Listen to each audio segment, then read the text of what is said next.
That's actually more frightening, I think. That's more terrifying than if I were in that room, as he hears the sounds of the whip and the scream and everything else. And that kind of sensibility, I think, extends throughout, doesn't it? There are a lot of scenes where most directors nowadays just immediately hit that button and give you horrific violence right in your face. But here, one reason why he holds back on it is that the character of Elwood in particular is very reflective, very quiet, contemplative. He takes in the world, what he sees and hears of it. And I think we're meant to share that sense with him, and that so much of what's going on around him is just outside of his frame. It's in that next room, or it's what he glimpses through a window. And I think that works incredibly well in the film.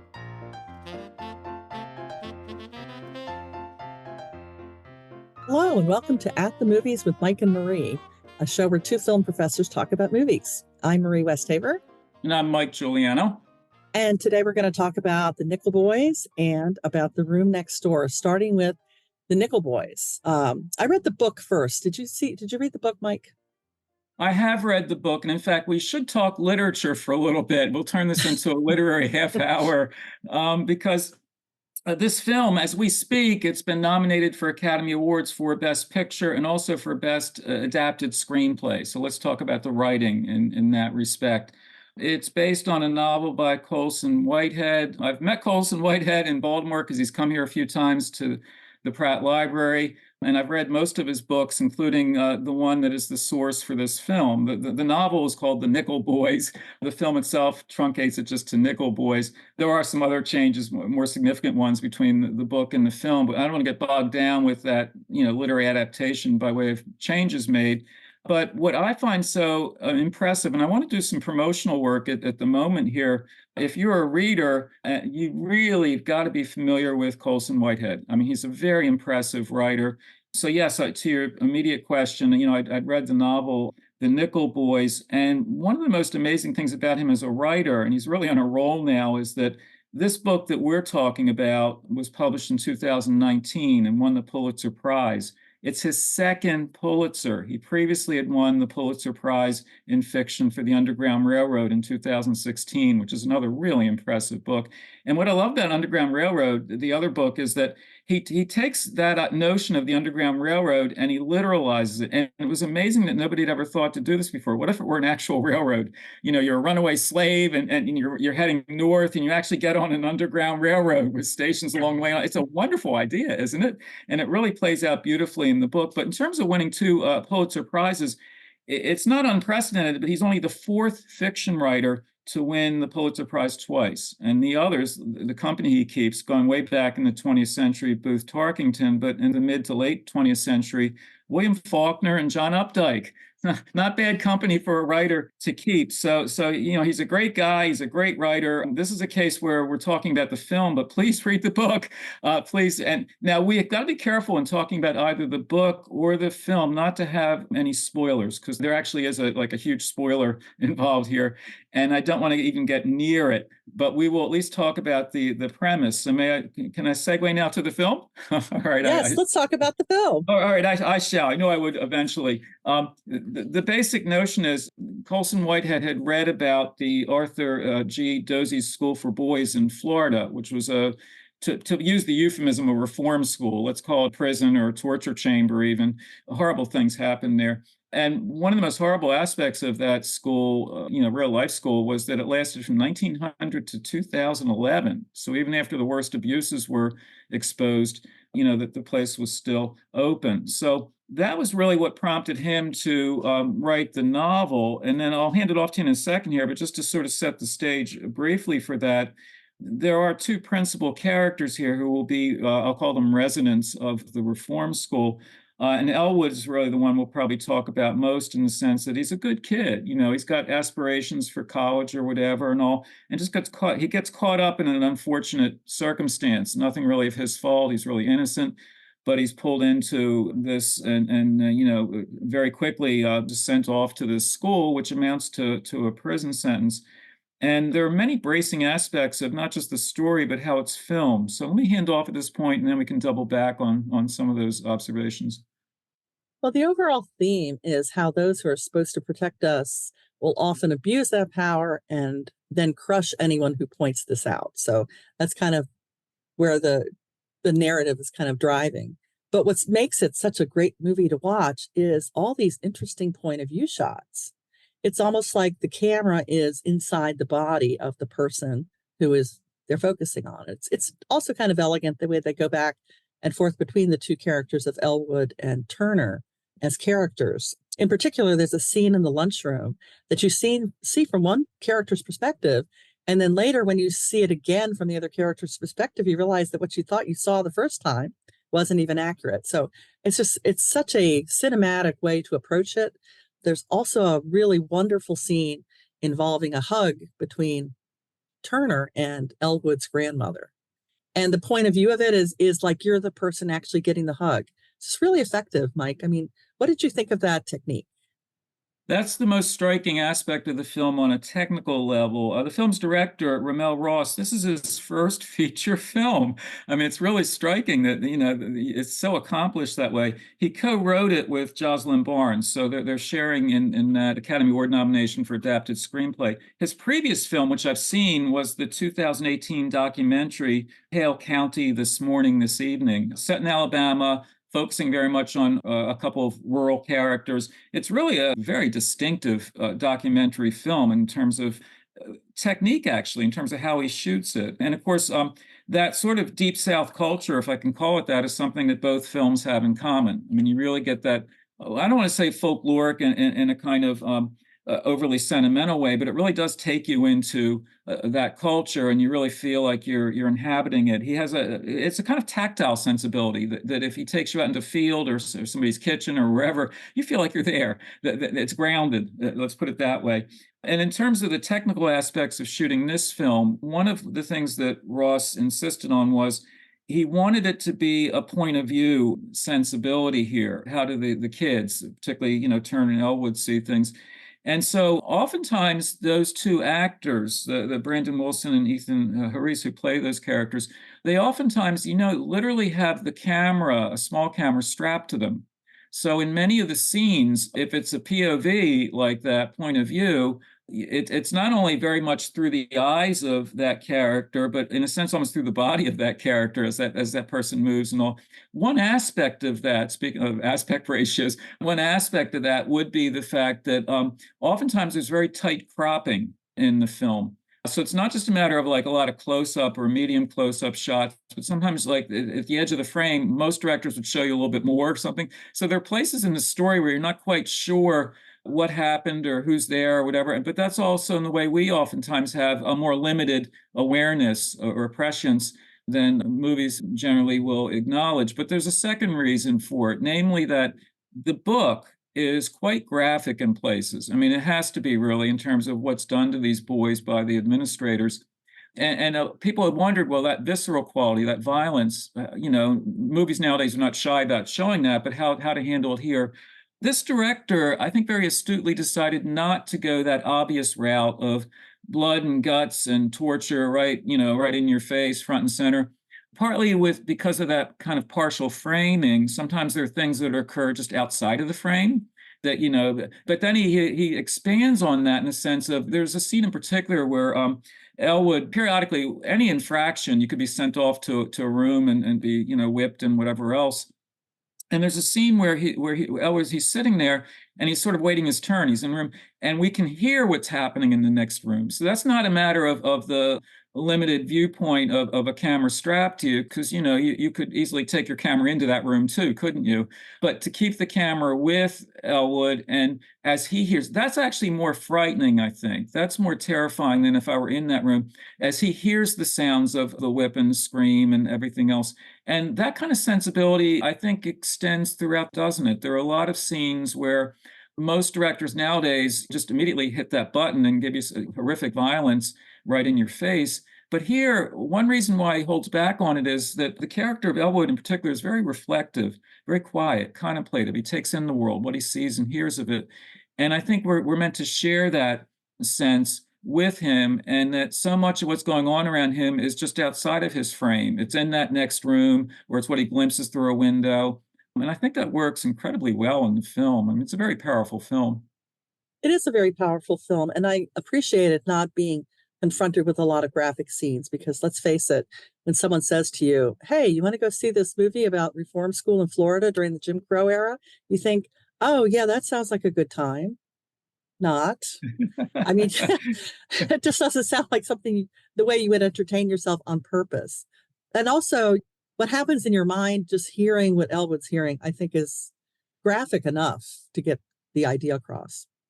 Now, even though earlier I said I don't want to get too focused on, from page to screen type issues, but there's something that should be mentioned, I think, and I don't think it really hurts the film so much as just to me indicates that the film is strong and the book is stronger yet. And here's the way in which I would phrase this. In the book, every time you go from one chapter to the next, and they are short chapters, you are going from one character to the next, one time period to another. So there are temporal and character jumps that way, but you have a bit of, let's call it preparation, because that's kind of editing too, isn't it? It kind of gives you a moment to pause and contemplate, and then you go on to whatever's next there. And there are surprises along the way, but you have that kind of pacing to it.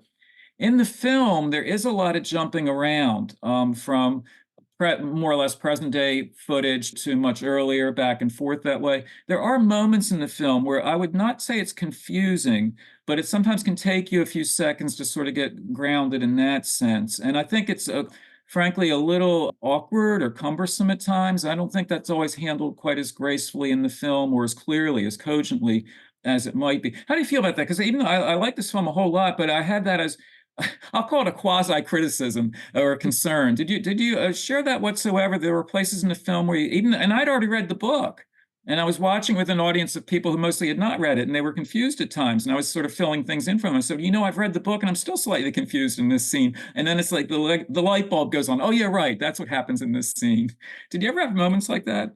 I did. I did think that it was a little bit hard to follow because certain things I expected, even though I read the book too, I sat there puzzling. Like, I didn't understand after the scene where Turner meets Elwood's grandmother. He never does give him the package or even tell him that he met his grandmother. And it's that sort of, and yet they're supposed to be really good friends. I don't know. There was just some disjointed parts for me story wise. Yeah, I think there are. There's some narrative gaps that way. The book is going to fill in much more detail, or at least in a more readily comprehensible way. In the film, there's that bit of puzzlement. And again, I can't say much more without spoiling some of what happens towards the end of the film, but there are some crucial scenes near the end of the film where it just seems like either something dropped out or it's assuming people have read the book just before seeing the film. And again, much as I admire this director for his first time film, after all, I think that's a place where maybe it does show a little bit. He's new to feature filmmaking. And I think for any director, if it were told in a straightforward chronological fashion, that would be different and much easier. But he's taken on a more complicated scenario or sense here of jumping around in time and characters back then, characters now today. And again, without spoiling anything, that is going to have like some big payoff as the story goes along. And I just think it's slightly awkward within the film. Don't let that deter you from seeing it. Just realize there might be moments where you're not entirely sure what you're watching. So there's a recommendation. I think people are going to be talking about that scene with the hug for just in terms of analyzing movies. And I just want to call out that actress. Ingenue Harris Taylor is so good in this. And it's really kind of a small but crucial role. But in that scene, when you're watching it, bear in mind that she's not acting across from a real actor. She's acting across from a camera right in her face. And the fact that she just comes across with such warmth and sincerity, it's just an absolutely perfect, fabulous scene. Think about all the movies today where actors are not acting across from another actor. It's like green screen technology. Look scared because the monster's over there. So I appreciate a film like this where even if you're not looking at another person, at least you're looking at a camera, looking at something. All right, Mike, what do you think that the odds are that it will win Best Picture and or Best Adapted Screenplay? I really hesitate to respond because I'll end up looking foolish. We're having this conversation with the nominations out, but with the ceremony still a few weeks off. I did see the film at a preview screening some weeks ago, where we actually brought that up during the audience discussion as to whether this film would be nominated for much. Because in some of the other awards ceremonies, earlier prizes, if you will, it was not totally overlooked, but wasn't one of the films that was getting all the big nominations.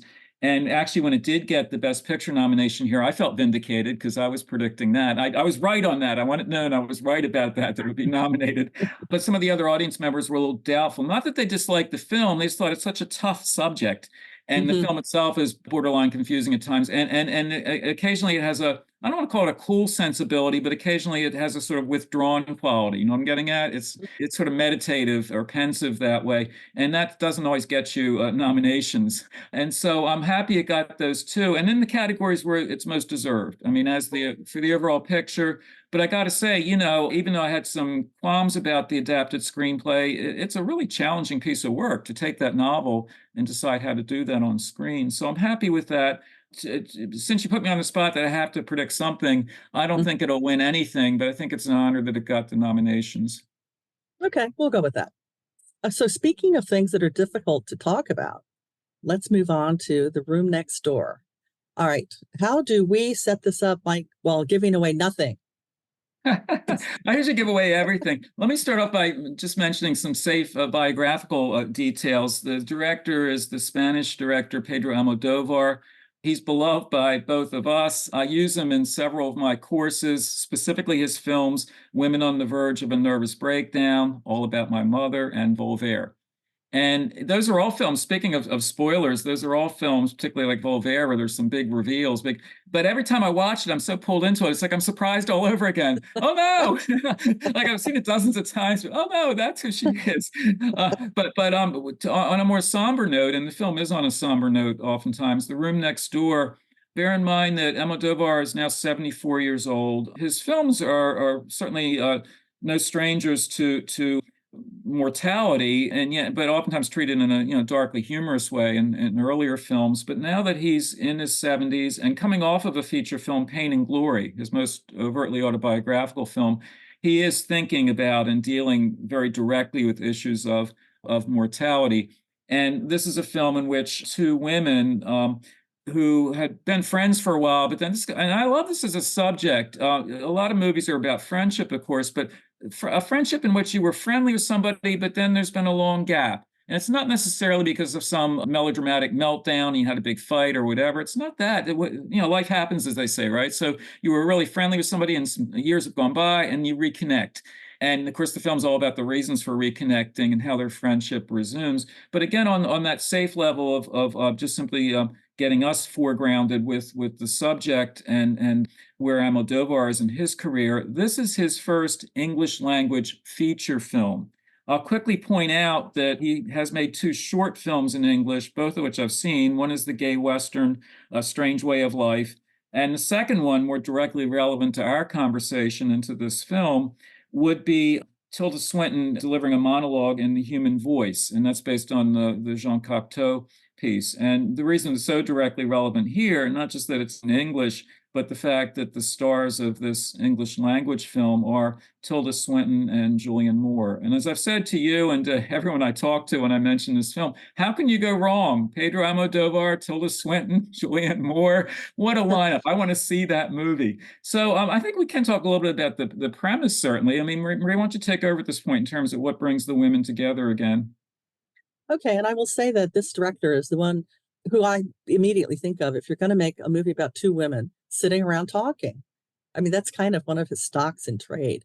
Both of these women are writers who worked at a magazine back in the day, and they reconnect because Julianne Moore's character runs into a mutual friend who says, "Oh, did you know that Martha is sick?" And so she looks her up, and the gist of reconnection leads to a point where Tilda Swinton's character, Martha, asks Julianne Moore's character, Ingrid, to basically assist in a suicide, that she doesn't want her to do anything. She just wants her to be in the next room, hence the title.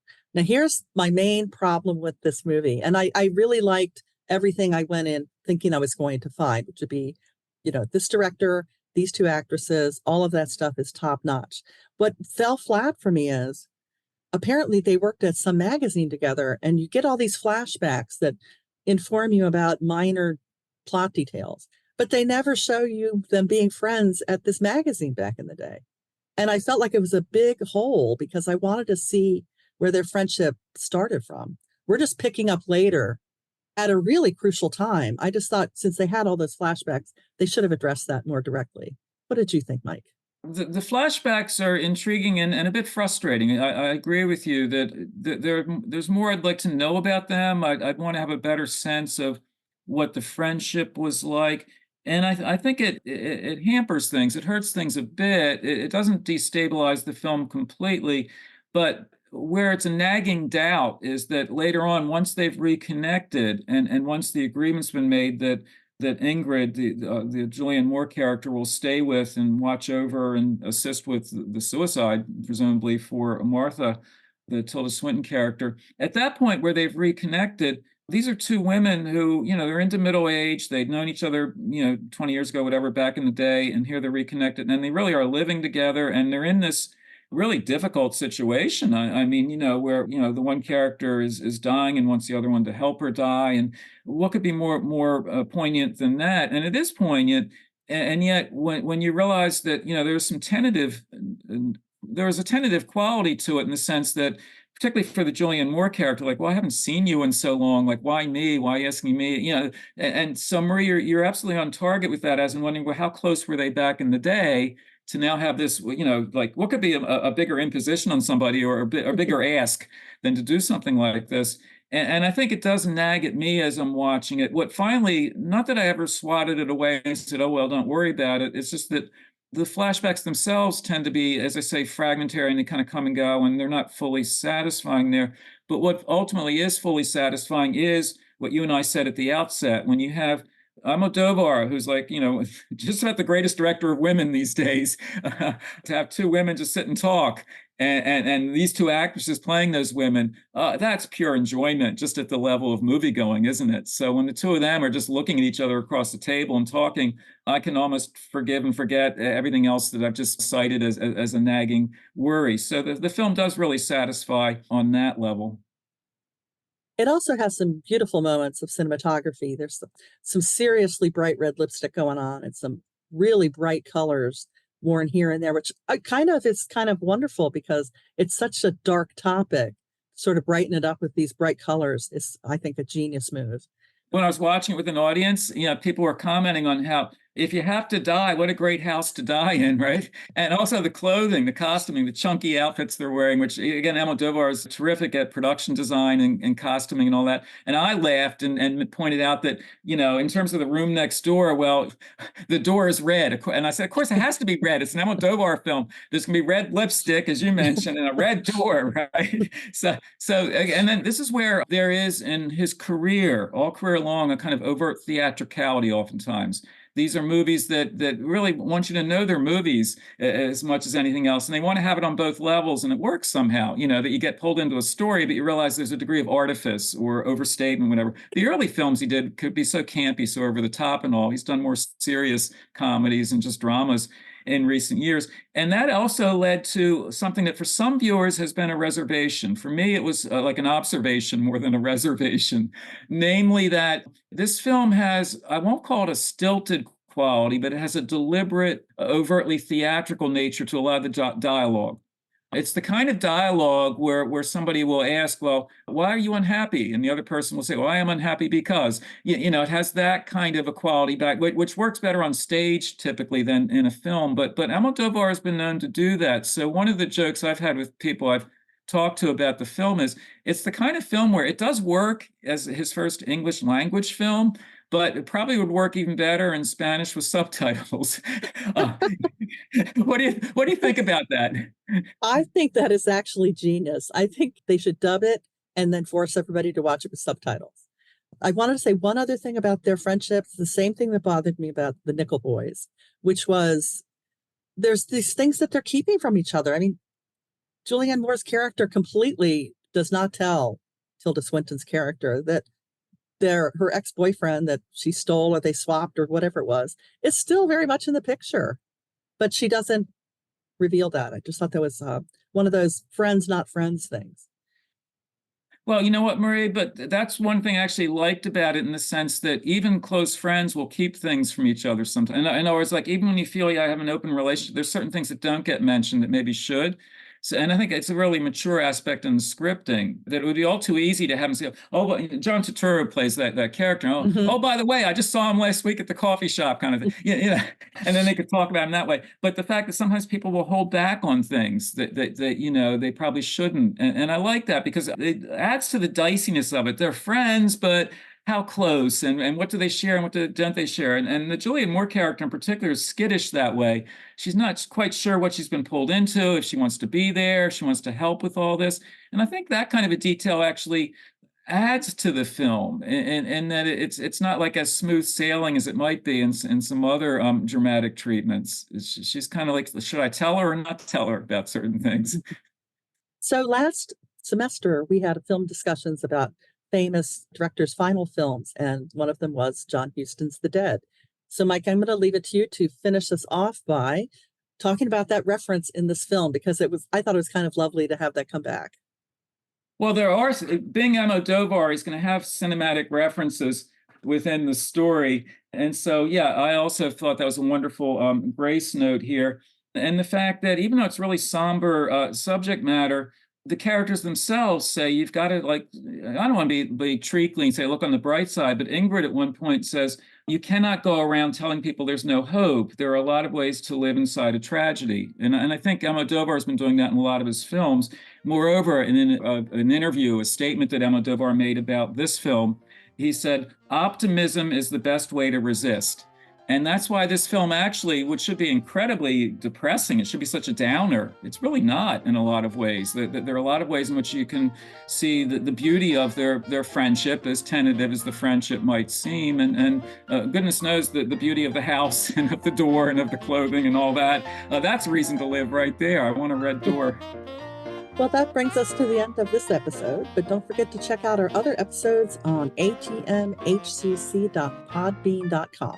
And we'll see you next time at the movies. See you then.